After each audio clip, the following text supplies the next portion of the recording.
Hello, my name is Jon Malstrom, and today we'll be talking about gymnastics coaching for beginners. UCLA Bruins head coach John Wooden once said, "A good coach can change a game, but a great coach can change a life." A coach who understands fundamentals, physical prep, and how to raise up good athletes can make all the difference in that child's life and future. According to my audience analysis, you all have a general knowledge of how difficult gymnastics is. And today I would like to further your knowledge of how a coach breaks down their training. So not only am I a still gymnast, but I'm also an assistant boys team coach at Encore Gymnastics. I plan to one day be a head coach elsewhere, so I've done a lot of research in my spare time. Today we'll cover how effective coaching can impact an athlete's life, and I've broken this topic into 3 main points, which is your basic strength elements, your periodization, and then that increases performance, and then how gymnastics translates into other sports and how it can impact that child's life. So now that you know that I'll be talking about, I'll begin with my first point. Coaches need to understand each strength element and how to prep athletes for maximal strength and endurance, both of which are essential in gymnastics. As you can see in this slide, the 3 main strength elements in men's gymnastics are a handstand, which you will see in pretty much every event we train. Then you have a planche element, and then lastly, the iconic iron cross. We begin training these static elements after an athlete can perform basic fundamentals position. USA Gymnastics, which is like our overseer of everything we do, they basically put out that a child can start doing handstands after the age of 3, and they show that they do basic prep, or basic skills beforehand. And it sounds incredibly young. However, you will not have the athlete holding it for more than 3 to 5 seconds. So you're not going to be like, "Hey, go over and hold this for a minute," because they're too young. That's going to cause damage to them. So you'll have them try it for a few seconds, then you'll have them come right down. And then starting at a younger age allows the gymnast to understand basic shapes that go into each position. As you can see in this picture, we have nose, ribs, hips, toes. They're all in line, and you don't want the gymnast doing this. And when they're at a younger age, they're a lot lighter and easier to kind of put them into their positions, so then they can understand what they're doing. Moving to planche skills, you have a tuck, straddle, and a straight position. So your tuck position, you'll just have your knees near your elbows, and it kind of just enforces the shape and how to balance it out. Straddle is a lot easier for you to hold, and your legs being separated allows for a easier time balancing it. And then straight is probably by far the hardest, because it really means that you have to lean forward. You'll see a lot of planche skills pretty much on everything we do. You'll see it on P-bars with your basic swing. And then lastly, I'm going to talk about the iron cross, which this basic strength provides an athlete to be incredibly strong in their chest, shoulders, and elbows. We don't normally have athletes training this at a really young age, so you kind of just have the athlete play with the idea maybe, but it definitely benefits them throughout P-bars, high bar strength, and then of course they'll have a really good fundamental basic for rings. So now that you have a basic understanding of some of the basic strength elements, let's investigate how to prep an athlete through these strenuous skills. So a personal interview I had with a head coach down in Oregon, he was the head coach, and he basically told me how he breaks down all his training cycles and his periodization. And so now it's something that I kind of enforce in my own coaching for our younger guys and our older guys.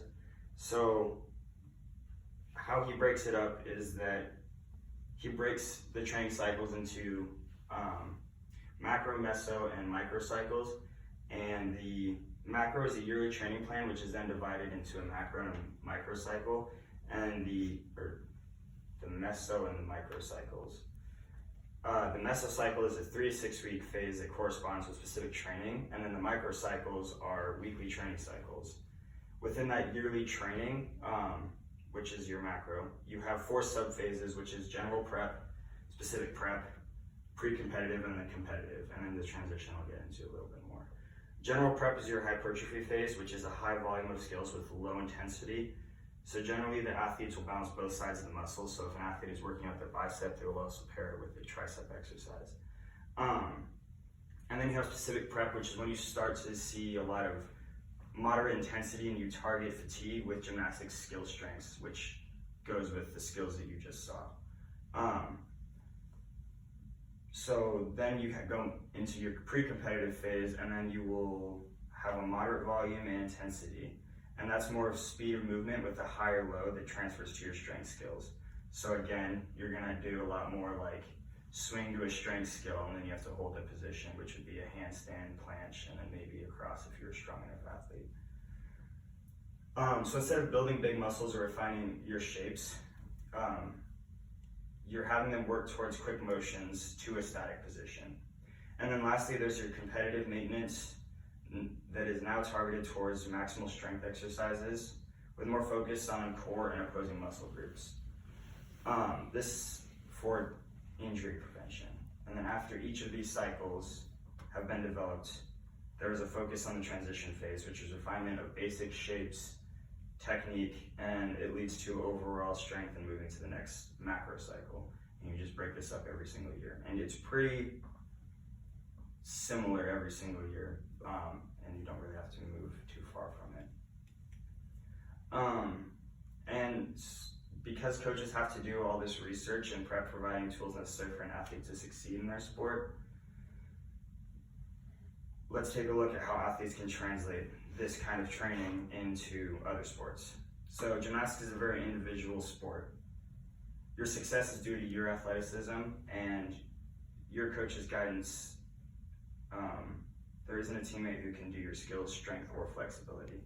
So a lot of like our conditioning, it kind of teaches an athlete to be more accountable and have good discipline,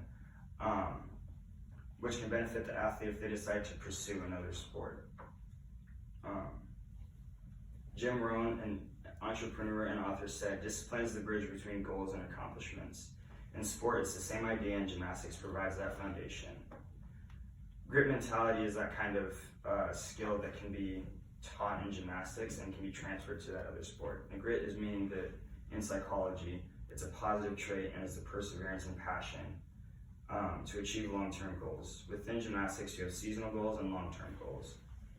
And teaching an athlete to have their seasonal goals and then the long-term goals kind of sets their mindset up for what do I need to accomplish within this year, and then what do I need to look forward to within the future. So you may have an athlete that's like, okay, so this year I really want to do an iron cross on rings. Okay, so this kind of training cycle is how we break it up, so then the athlete can do that.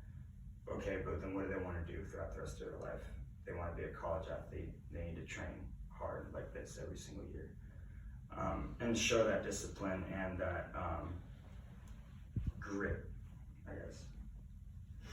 And then lastly, gymnastics provides athletes with this, it's called proprioception, which is also known as kinesthesia, which is your body's ability to sense movement, actions, and location.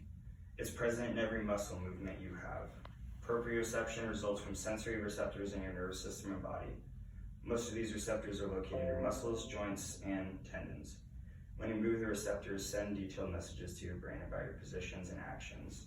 Your brain then processes these messages and works with your vision, nervous system, vestibular system to create perception of where your body is and how you're moving. I got that source from WebMD. This is an incredible feat gymnasts have, and they can feel every muscle and change their body positions, so then they can have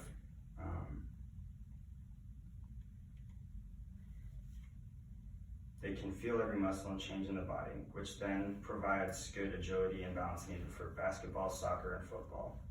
So even if the athlete chooses another sport, they will have a great foundation. All this information brings me to the end of my speech. And I hope you understand a little bit about what goes on in our coach's work and how an effective coach can impact lives. When I began gymnastics 5 years ago, I had no idea I'd get as far as I did. I began with no awareness and knowing absolutely nothing, but a great coach sat me down and told me why he picked me for the team. He inspired me to be the best athlete I could be, and he trained me up to be a great gymnast. He was the best mentor, teacher, and coach I could ask for, and I am grateful I was provided with the tools to become who I am today. As a coach, I strive to do that, be the motivation and inspiration in that athlete's life, and I hope I provided better insight of what that might look like for you guys. Thank you. Do you guys have any questions? How old do you have to be to start gymnastics? So you can start probably at I'd say 2, 3. We've had some guys actually begin at that young age, but it's really like mommy and me classes. So those 2-year-olds they begin and they're just kind of learning how to jump around and just have fun, play a little bit of games, get on the equipment, but they're not swinging, they're not doing strength skills, they're just kind of getting a feel for what it's like. And then once they hit about 3 to 5, that's kind of when you start preparing them to start doing bigger skills. So then you start having them do jumping on a trampoline with spot, or you have them do hanging on a bar, and then they just start, again, feeling out what they need to do. So, yeah. How often do you train aside from coaching? I train 5 days a week for 2 to 3 hours a day. And I do this in between classes, and then I go to training, and then I coach. So that's what it looks like typically. What level do you train and what level do you teach? So I was at level 10. Right now, I'm I'm recovering from an injury I got in my senior year, so last year. And so right now, it's just kind of still getting all my level 10 skills back. But as far as coaching, I coach anywhere from the preschool classes to our level 10s, our highest group. And then those guys are our seniors and whatnot. So, yeah. Is the competitive season for gymnastics a consistent time of the year, or does it change, or what's up with that? So your training is always going to be throughout the entire year, and you're never going to have there's never a break. You're always going. But you have in your competitive time, which is December, they're training until I think March, April. And so right now we just entered our competitive phase of training. So now they're doing a lot more basics and they're just making all their skills look good. It's not really about making it big and getting them to have jacked muscles right now. So yeah. Anybody else? Thank you.